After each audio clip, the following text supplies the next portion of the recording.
What's up, everyone? Welcome back to the On Base podcast. My name is Dylan Nightingale, and we're back after a long hiatus. And today I'm joined by a very special guest. I thought, what better way to end the hiatus than bringing on Toronto Blue Jays infielder Davis Schneider? How are you doing today, my man?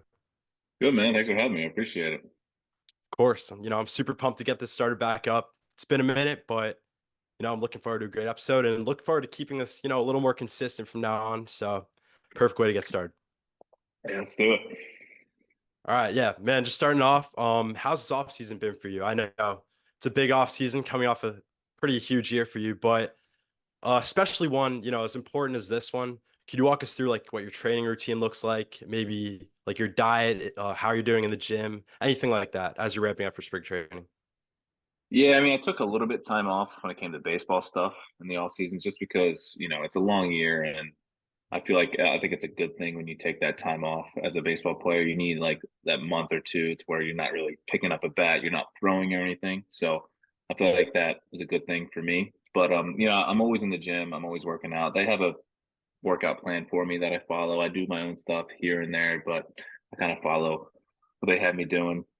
And just like food wise, I kind of eat relatively healthy when I can. I mean, I used to be a really chubby kid back in the day, so like I try to Same watch here, what I man. eat and everything. Yeah, I try to watch what I eat from time to time, but it's tough sometimes. But stick with that healthy diet, and you know, um, it's hopefully what I'm doing right now. It's going to pay off in the spring and in the summer. So we'll see what happens. Yep, sounds good. That's awesome. When are you heading to spring training? When are you like planning on going down there? Actually, I literally, so my buddy lives in Charleston, South Carolina. I'm from New Jersey, obviously. And Yep. so I literally drove down today, stopped in Charleston. So I'm currently in Charleston right now. Oh wow. And then I'm going down to Florida. It's kind of relatively early for most people, but I'm getting down there early. My buddy lives in Miami. So I'm going to stay there for about a week and a half and then head over to spring training, probably beginning of February. Still kind of early-ish, but I'd rather get down there early and kind of get situated and settled in and kind of get my feet wet before everyone else gets there.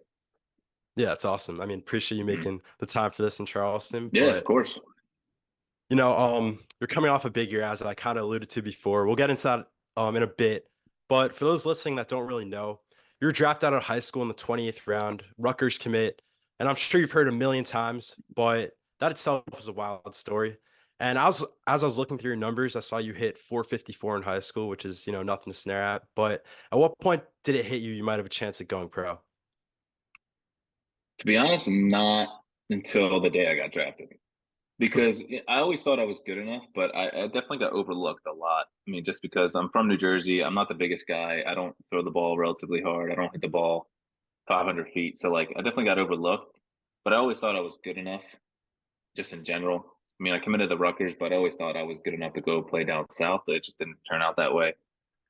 And so I mean, I only had one team come to my house and sit down with me. And usually you have all 30 teams if you're that guy. So I only had one team, and that was the Blue Jays. So that was my only chance to kind of get drafted and get into Pro Ball. And so they kind of took a chance on me. They waited till the 28th round to do it. But, I kind of was going to sign no matter what, whether that was the 40th round that year or the first round. So I always knew I was going to go. It just mattered what round. And I didn't care about the money. I only signed for 50 grand. Which in hindsight, that's a lot of money to me. Like 50 grand as a high school kid, it's like, damn, For that's sure. a lot Yeah. of money, right? And then meanwhile, you have other guys like my friends who are signing for like millions of dollars, and and money wasn't the biggest component for me. I just wanted to kind of run with it because I always thought I was talented enough, and so if I got the foot in the door, then I could really make this work. And I didn't need to go to college in order to make that happen. I thought if I went out of high school, I could still develop the same way. I didn't need college for that. So I kind of got lucky in that aspect though, because it all worked out for the best. I mean, obviously things could have changed and things could have went a different way, but I'm grateful for it to happen. And looking back at it, I made the right decision if you look at it like that. Yeah, 100%. I mean, you kind of mentioned it for a second there. You said you still sign if they draft you in the 40th round. That round doesn't even exist anymore. There's so many rounds after COVID that don't exist. And, it's Yeah. kind of wild to take a step back and realize that there's only a handful amount of guys who've made it to the big leagues being drafted, so far back in the draft. Because back then, I want to say back then, but relatively recently, teams were taking so many players. And it's Mhm. just even more impressive to think that 20th rounder, big leagues. Yeah, So, I mean, just looking at it, it's like I said, it shouldn't matter what round you're in. I mean, obviously, people get more opportunities whether they're top rounders, but I mean, I feel like if you're good enough, I feel like you'll make it. Obviously, there's a lot of luck involved and a lot of politics when it comes to pro ball, and everyone knows that that's in professional baseball. There's a lot of politics and a lot of stuff like that. But I feel like if you're good enough, you're going to find a way to get there. And obviously, there's a lot of luck, like I said, but I think things always work out at the end. of course, yeah, all that matters is results and, producing on the Hmm. field. So that's a really good way to Yeah. put it.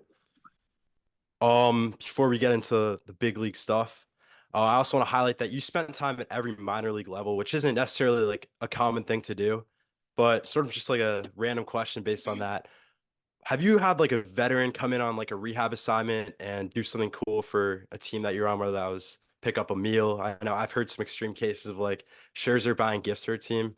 So I was Hmm. wondering if you had any situations like that. Yeah, I think it was. I forget what year it was. I'm pretty sure it was 2018.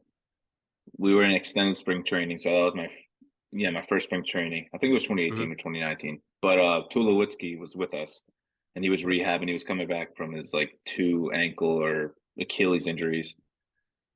And I remember him just like he sat like all the guys and extended down. And we kind of had like a meeting with him, and like he like told us his story, and we asked him questions and stuff like that. But he was just like a really cool guy to be around because he never really like big leagued you. He always talked to you. He said what's up in the hallways and stuff like that. Like he never really made made that point where he was better than you just because he played baseball. It doesn't mean he doesn't interact with you, right? So like Yeah. that was cool for that for that to happen, but that was kind of like the only interaction, like a big leaguer wise, that kind of rehabbed with us. Obviously, you had like a couple other guys, but like that was like the biggest one at the time that I could really remember. But it was cool just to hear his experience and his kind of like mental side of baseball, like because he wasn't playing at the time. So like, and it was kind of the end of his career, but it was really cool to see that from his perspective. Yeah, I'm happy you highlighted that because Tool's a warrior. Like Hmm. I'm a Yeah, Yankee fan, so I remember he signed with us towards the end of his career and just yeah, watching him, I know he didn't last long in a Yankee uniform, but he's a grinder for sure. He dealt with some tough injuries. So I'm sure like being so fresh into pro ball and hearing his perspective on some stuff like that, it's yeah. a big deal. Hmm. But yeah, no, I gotta ask the classic question. We can only dance around it for so long. Getting a call to the big leagues after spending time at, I just said every minor league level. What kind of emotions were going through your head, and where were you when you got that news? Yeah, I mean, like you said, I spent time at every level, but I spent 3 years at rookie ball. So like it's not Yep, like I hit every level. I spent 3 years at rookie ball, which is kind of hard to do and for still sure. make it to the league. But I was in AAA. I was in Lehigh when I got the call.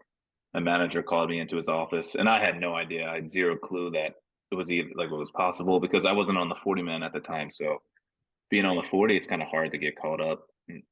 And you hear rumors and stuff like that because I was still doing well, but you never really think of anything about it.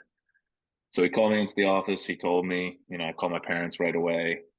And I was literally 20 minutes later, I was on a car ride to Philly going to Boston. It's So like it crazy. happened pretty quick. And my parents kind of were like the ones that told everyone else back home and all my family and friends. But I was literally on a car ride to Boston, and it was cool. Like that whole weekend, it was pretty special. I mean, like just a lot of my friends and family made it up that way. So it was cool to share it with them and have them kind of watch it and just really kind of just be there for me. That was like the best part about it, just having everyone there because it was close enough where everyone could make it. Yeah, I'm sure. Fenway, it's like no joke. I mean, that's definitely on my bucket list to get there. I haven't been there yet, but making your big league debut at Fenway is cool enough. Homering in your first at bat, that alone's ridiculous. But what was like a moment that really stuck out to you as a major leaguer and made you really like think like, wow, I'm here. This is it. Um, I don't.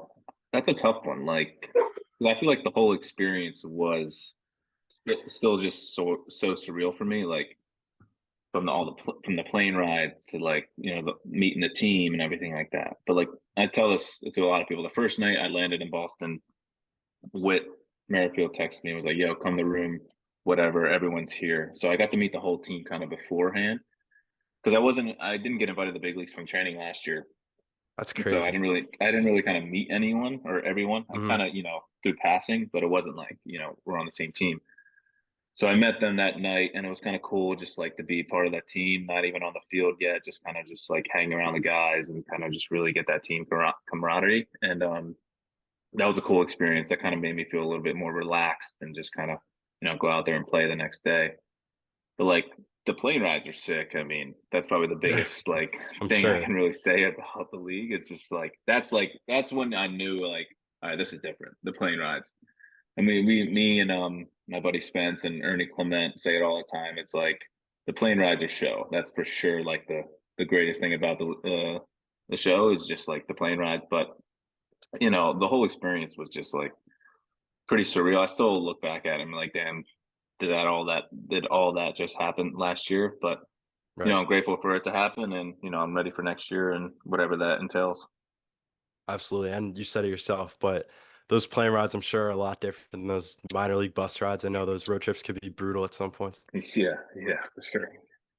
But yeah, no, staying on the same topic a little bit, being in the system for quite some time now, were there any veterans when you got to the team that you kind of looked up to so far? Like not as a player, but more so like as a person. It didn't have to be on your debut team, but just in general, just anyone you've looked up to.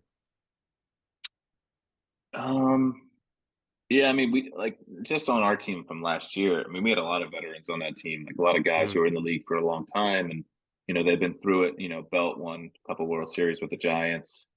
Witt's been the AL hit leader for a lot of years.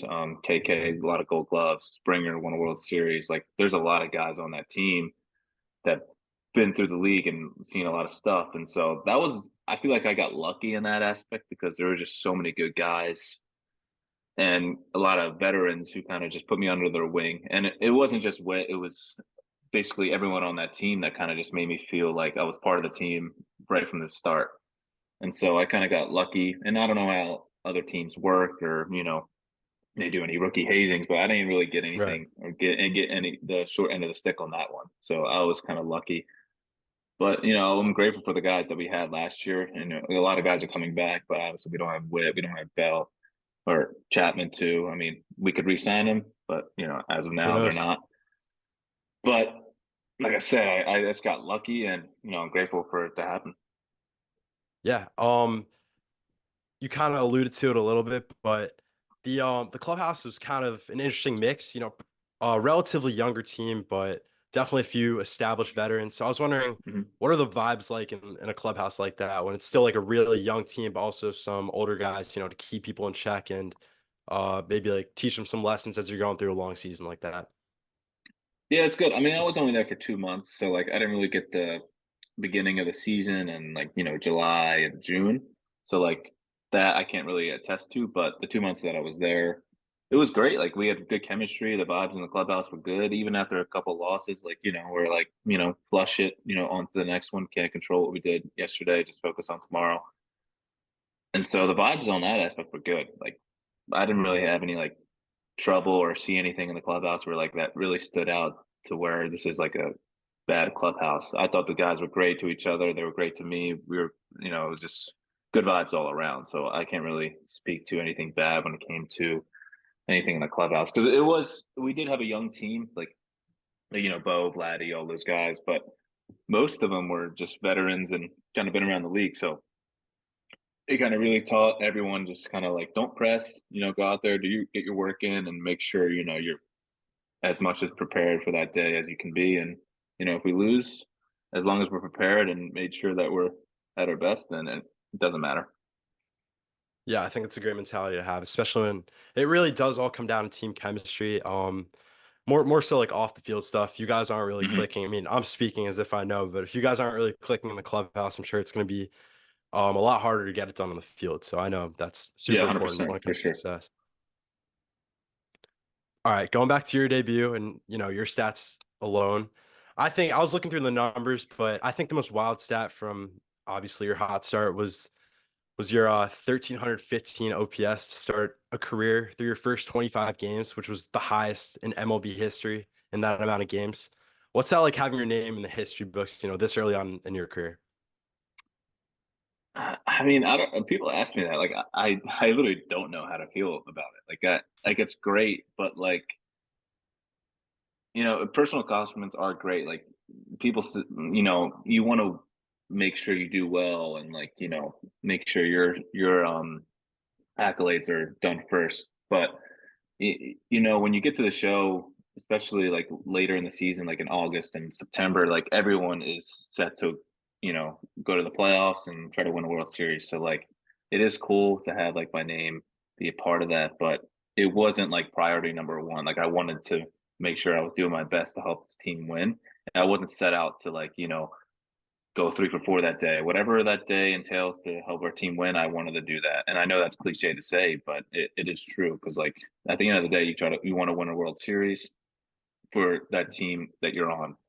And so I think we had a really good chance last year. Obviously, we came up short, but we were just very talented. And next year or this year, we're still going to be as talented, even more so. So I mean, it is cool to have those accolades and numbers, but at the end of the day, it's not the number one goal you're trying to do on the baseball field. You're trying to win a World Series for that team because you're out there with those guys that you spend 8 months out of the year with, and so if you're only focusing on yourself, then you're going to do worse as a player. So you just got to make sure you're trying to help the team win no matter what you can do. Yeah, I mean that's the perfect way to look at it. I know a lot of guys definitely say that, but it's super important to put the team first, as you said. Hmm. But I got one more thing about numbers. Um, you ran into a little cold streak towards the end of the year, which was obviously inevitable. You're the hottest hitter on the planet, so it was gonna happen at some point. And I honestly, the more I looked at the numbers, and I don't even think this is cherry picking the numbers at all, but you're absolutely ripping the ball still, and you're hitting some hard outs. And like I said, going back to the numbers, your barrel, sweet spot, chase, and walk rates were still among the league's best as you were going through that slump. Um, no stranger to adversity, but how frustrating is it to go through a slump, especially when you're pretty much getting unlucky like that because doing everything you can? Yeah, I mean, at the time, I didn't really feel like I was slumping that bad. Like, obviously, over 31, that's a long streak, right? But I feel like my friends and people that were watching me were more stressed out about it than me. They were texting me like, "Dude, how you feeling?" Like, they didn't like point out like I was hitless, but they're like, "How you feeling? Like, you all right? You doing all right?" And I'm like, "Dude, I'm in the show. Like, Yeah. it's not like I could care less, but like things are worse in the world than going 0 for 4 in a baseball game." And that's the way I looked at it when I was going through that cold streak because like I didn't feel like I was doing as bad as I did, which I think kind of helped me mentally to try to get out of that. Because if you're thinking about it too much and you're like, okay, you're focusing on every single thing and you're just going to get worse. But you still try to go to the park every day to work on what you need to work on. Like even when you're going well, you still have stuff to work on. And so like that kind of helped me just like and the guys on the team helped me a lot too. I remember I was 0 for 29 and Springer was like, dude, you better not come for my record. And Jana was saying the same thing because they had streaks kind of similar to me where they were like 0 for whatever. And so you Mm. kind of have to make a joke about it sometimes and like really just like take a step back and look how lucky that we really are because like at the end of the day it's just a baseball game. But that being said, you still take your work seriously. You still go to the park every day to try to get your work in and make sure you're doing um, the best of your ability to try to get better. So like, it was a bad stretch, but I didn't think it was as bad as I thought it was, Yeah, definitely because not. And I think because if you would have told me at the beginning of the year I would be in the MLB batting 276 with 8 homers with a I was thousand just about to say OPS, I that. would have been like, hell yeah, sign me up, So it's Yeah, all about exactly. perspective, and obviously I don't want to have that stretch ever again. But it's baseball, so you never know what to expect. So you just got to make sure you're prepared each day. Yeah, I mean, you said it yourself. All in all, crazy rookie campaign. Really good, like as a whole. But, even the umpires are trying to cool you down. One more thing I'm going to point out. At one point Mhm. late, like in the season, no MLB batter had a higher percentage of out of the zone pitches called strikes against them than you. That's just another example of things out of your control. You're ripping the ball, you're getting robbed of some pretty brutal calls. And I gotta imagine it's got to be the worst feeling when, you're trying to get out of that. Yeah, I mean, coming from AAA because we had the ABS Right. was kind of tough. Like you hear like, oh, the umpires are better or in the big leagues, but like in AAA this year, we had the automatic strike zone, so like there was no biases when it came to like calls and strikes like that. A ball is a ball and a strike is a strike, no matter what. Hmm. You can't get that inch off the plate that is called a strike that is actually a ball. So like coming to the show and making that adjustment was kind of a little bit because umpires did make those mistakes more than you thought. And obviously they're not out trying to get you and, kind of screw up their calls. But like at the end of the day, it's like that one strike call could be the whole at bat. But it is what it is. You can't argue with them just because, they're human. So they're gonna make mistakes. But it is frustrating to look back at it and be like, damn, those are a lot of calls that they missed. Yep. Yeah. Totally. And I think if we see that ABS get developed in the major leagues, that would Hmm. definitely be beneficial for a ton of batters because Hmm. frame's huge because there's some Yeah. umpires that call, strikes on Aaron Judge that would be strikes on, Yeah. smaller batters. So it's some Exactly. an adjustment that needs to be made, and I'm glad you pointed that out. Yeah. And I'm short. I'm 5'9". So like when the ABS, if it ever comes to the show, like I'm gonna be full advantage to it because I have the smallest zone there is, and I'm Oh already yeah. pretty selective. So like, it's gonna help guys who might not be the most talented, but if they have a good strike zone awareness, and like they're gonna kind of probably benefit more often than guys who are kind of free swingers. Yeah, 100%. Hmm. Yeah, let's get to the other side of the ball a little bit. One thing I think 100%'s gotta get talked more about is your defense. And a small sample size in the majors last year, but you really did look unbelievably comfortable on the field, especially at second base. You didn't make a single error. So how important is defense to you when it comes to your game as a whole, and how much extra work do you put in with your glove? Yeah, like having Chapman at third base this year kind of really like put into perspective how much pride you have to take in the defense to be good at it because he was out there every day grinding and he's already the best third baseman in the league and he puts in so much work. So having him or seeing him do that kind of really made me want to work a little bit more. And I already do work on defense, but like seeing him do it, he was out there every single day. He was putting in the most work. So like in order to get that good, you got to be the one who's going to put in the work. But I know I'm not going to be like a Gold Glove defender. Like I'm just not capable of doing that. But realizing that I can make every routine play. So like I really pride myself on making the routine play, knowing I can be trusted to be out there just for the routine plays. I'm not going to be diving all over. I'm going to try to dive all over the place, but there's going to be some balls where I can't get to and stuff like that. But just make sure I can make the routine plays every single time. And I feel like as a defender, a pitcher wants that. He knows he wants that guy who's going to be reliable out there. He that can make that routine play, just get the guy out when we need to. So I just want to make sure I'm reliable on that front. And my arm strength isn't the best. I'm always working on that too. And same with left field too. Left field's not my strongest position, but I'm always out there working, making sure I can get those reps, feel comfortable out there because second base is my home now. It was third Mhm. base coming out of high school, but second base is definitely my home now, just more comfortable there. But always trying to get better no matter what that day is. Left field, third base, second base, just making sure I'm out there every day grinding. When did you start like getting a feel for the outfield? I know you weren't drafted as an outfielder, but I was wondering like Mm-hmm. what point in your career do you like sort of get comfortable there, like enough to play games? Yeah, I played a little bit in 22. Like they put me out there just to like, see what I can do. And then it wasn't really until this year where I kind of really went out and played left field a lot of the time because we had a lot of guys in AAA who played infield. And so they were really good. So like in order to get me in the lineup, I had to go out and play left, which Mhm. I was okay with. As long as I got comfortable and got the reps in that day during batting practice, excuse me, I was good. So like just keep putting in the work, get as comfortable as you can, and it's still obviously not my best position, but I'm comfortable out there and knowing I can make the plays is big. Yeah, definitely. I think Hmm. versatility is huge, especially in this game, just making yourself available. And at the Yeah. end of the day, we don't know like what Toronto's roster is going to look like coming into spring training. We still got a month of free agency left, roughly. A lot of players out there. Hmm. So, like you said, making yourself available is definitely going to be huge when it comes down to it. Hmm. All right, we're both Jersey kids. I know we talked a little bit about that before this started, but I had the opportunity to visit Toronto in 2018 for opening day, and it was a sick experience. We sat in one of the Rogers Center hotel rooms that like overlooked the entire stadium. We had we watched the game from there. We also watched a couple from the field itself. But one thing that really stuck out to me was like the city. It was one of my first times out of the country, and every fan that Yeah. I met was super passionate. Everyone was super nice. I was wondering, what was that like getting your first taste of the city itself? It was cool, yeah. Like you said, it's a lot different from American cities. Like it's not a New York, it's not a Philadelphia. Like the architecture is different. It's a lot cleaner. I feel like that's the biggest one. It's a lot Yeah, for cleaner than sure. these American cities, especially Northeast cities.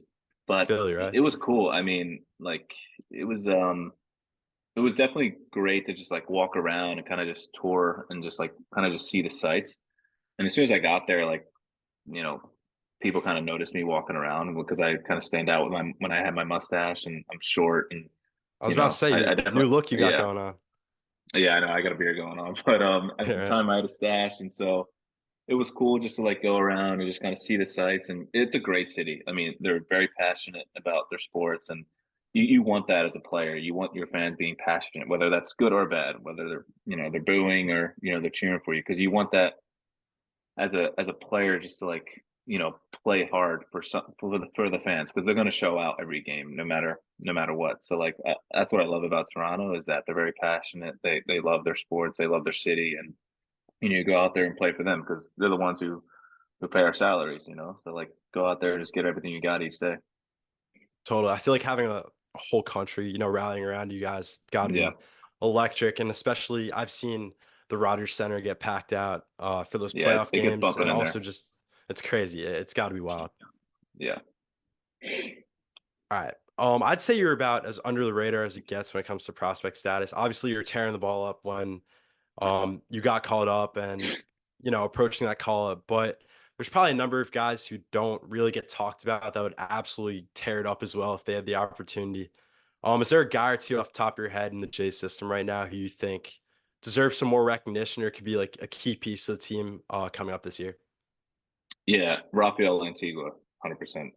He's a guy. Who's he? He was a minor league free agent this year, but he re-signed with the Jays. But he's about 5'6", 5'7", never on the top 30 prospect. He didn't sign for much, kind of like me.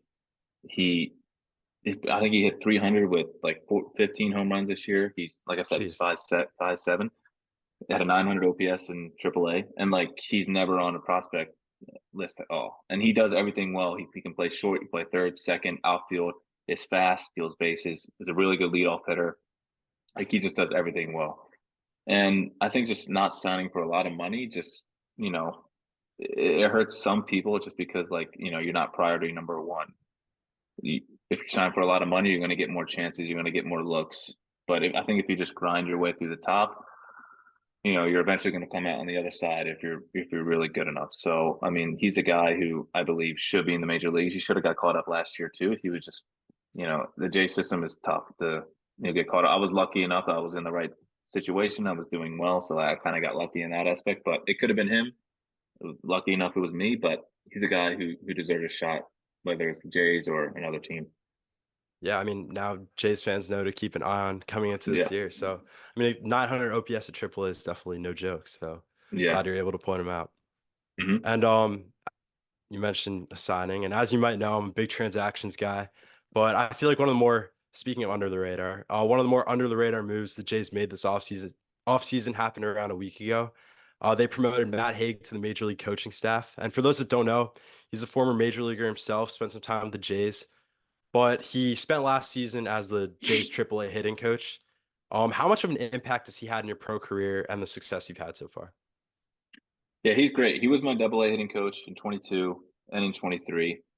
And he's probably the best hitting coach I've had. And I'm not just saying that just because you mentioned him, but he definitely is because he knows the swing really well.